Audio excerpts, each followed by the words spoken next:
अखंड महाराष्ट्राचं आराध्य दैवत छत्रपती शिवाजी महाराज यांच्या कार्यकर्तृत्वाचा पुरावा म्हणून ज्या घटनेकडे महाराष्ट्रच नव्हे तर संपूर्ण भारत हिंदुस्थान पाहतो तो म्हणजे शिवप्रताप दिनाचा प्रसंग। 10 नोव्हेंबर 1659 रोजी घडलेला हा प्रसंग मार्गशीर्ष महिन्यातली शुक्ल सप्तमीला हा प्रसंग घडलेला होता आणि त्याची आठवण म्हणून शिवप्रताप दिनाचा जागर करण्यासाठी जिल्हा परिषद जिल्हा प्रशासनाच्या वतीनं आज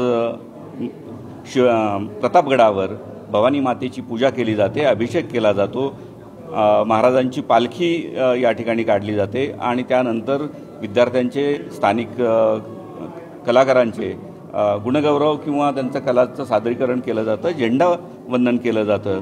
याद्वारे महाराष्ट्रामध्ये संपूर्ण भारतभर या प्रसंगाचं पुन्हा एकदा आठवण केली जाते आणि या कार्याचा नितांत आदर करून पुढच्या पिढीला छत्रपती शिवाजी महाराजांचं कार्यकर्तृत्व, त्यांची युद्धनीती, त्यांचं युद्ध कौशल्य, रणनीती या सगळ्या गुणांची माहिती मिळावी हा उद्देश या प्रसंगाच्या सादरीकरणामध्ये। छत्रपती शिवाजी महाराजांनी जे किल्ले स्वतः बांधलेले आहेत, ज्या युद्धनीतीने रणनीतीने बांधलेले आहेत, त्याचा ठेवा आपला वारसा आहे आणि आपल्या सर्वांना कल्पना आहे की युनेस्को वर्ल्ड हेरिटेजमध्ये छत्रपती शिवाजी महाराजांचे 12 किल्ले त्याला नामांकन मिळालेलं आहे। त्यापैकी 11 किल्ले महाराष्ट्रातील आहेत आणि जिंजी हा तमिळनाडूमधला किल्ला आहे।